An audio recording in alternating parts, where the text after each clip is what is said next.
Welcome back to Somewhere with Sunny. I've missed hanging out with you guys these last few weeks over the holidays, so I'm glad we're back. Today we're going to read a book called This Moose Belongs to Me, and then we're going to go visit somewhere really fun in Sweetwater County. Now, while I'm reading you this book, I want you to think about where we might be going, and I'm going to give you a hint before we even get started. We are going to go visit somewhere in Green River today, so keep that in your amazing little brains while we read, and let's see if you can guess where we're going to go. This Moose Belongs to Me by Oliver Jeffers. Wilfred owned a moose. He hadn't always owned a moose. The moose came to him a while ago, and he just knew, that it was meant to be his. He thought he would call him Marcel. He began following Marcel, explaining the rules of how to be a good pet. Much of the time, it seemed as though the moose wasn't listening, but Wilfred knew he was.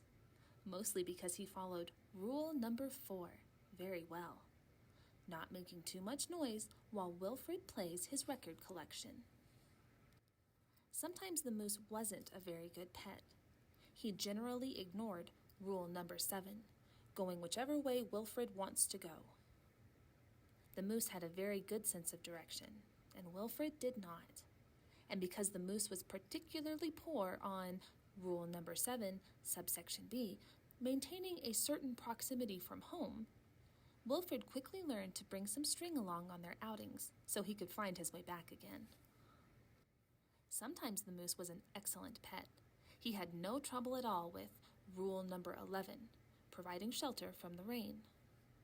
Or rule number 16, knocking down things that were out of Wilfred's reach. One day, as Wilfred discussed their plans for the coming year on a particularly long walk, he made a terrible discovery. Someone else thought she owned the moose. "Rodrigo, you're back!" Wilfred was dumbstruck. This moose was Marcel, not Rodrigo. The old lady was mistaken, and Wilfred thought it only proper that he correct her. "This moose belongs to me," he explained. And to prove it, he called Marcel. "Heel." But the moose did not respond. He seemed more interested in the old lady. "Good, Rodrigo." Fine. Embarrassed and enraged, Wilfred rushed off for home. But in his haste, and miles from anywhere, he tripped over his string and got tangled up. And there he lay. Wilfred was beginning to get a little bit worried. It was getting late, and the monsters would be out soon. He had just ruled out the last of his options when along came the moose and performed Rule 73 brilliantly, rescuing your owner from perilous situations. All was forgiven, and perhaps, Wilfred admitted, he'd never really owned the moose anyway. With that in mind, he and the moose reached a compromise. The moose would agree to all of Wilfred's rules whenever it suited him. All right, so what did you think? Was Marcel a really cool moose? I would like a moose called Marcel, I believe. I hope you like this book as much as I did. Did you guess where we're going to go visit? Let's see if you're right.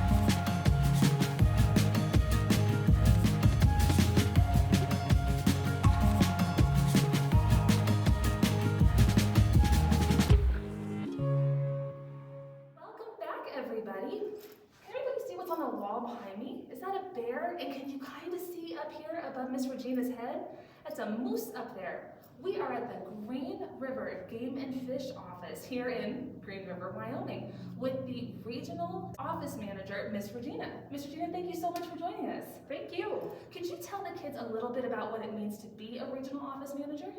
So as a regional office manager at the Game and Fish Department, we are the people that you'll be interacting with if you come through the front door, whether you're coming here for a hunter education class or to buy your hunting and fishing licenses. You're going to deal with myself or Sheila. There's two of us regional office managers here. The biggest responsibility we have is knowing all things game and fish. So all your rules for hunting and fishing regulations, as well as information about wildlife, to general questions about all living animals. So Wow, it sounds like a big responsibility and a pretty fun job. it is, and no 2 days are the same. So That's always something to look forward to. So, Miss Regina, what did you want to be when you grew up?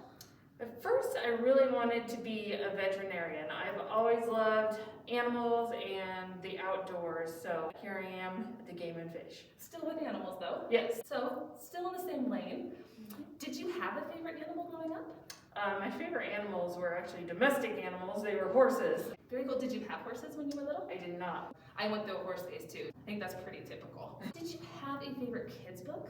Yes, Where the Wild Things Are. Ooh, Maurice Sendak. We've read that one together, everyone, haven't we? Multiple times. That's always a good choice. I like that one a lot too. Now, can you tell me, Miss Regina, how long it took you to become the regional office manager here at the Green River office? Well, I started doing contract work with the Game and Fish in 2011, and I became an office manager in 2014. So it took 3 years to get in permanently. Very cool. And is there any special training or anything like that that you had to go through? For this specific job, you just need to know and be passionate about wildlife and hunting and fishing and conservation. All right, I bet a lot of the people watching right now are probably pretty passionate about that already. I think living in Wyoming makes you that way a little bit. Absolutely. Okay, so our last question. This is the real hard one, Mr. Regina. Ooh. Do you have any tips or tricks or pieces of advice for kids who are watching right now and think, hey, I want to go and do that when I get bigger? I would say follow your dreams. Look for volunteer opportunities. Even make your own. Go outside and play where the wild things are. Absolutely. Great pieces of advice, not only to be a part of the Game and Fish office, but just life in general. Well, thank you so much, Ms. Regina, for taking some time with us today. And everybody, like always, we'll see you next week. Bye.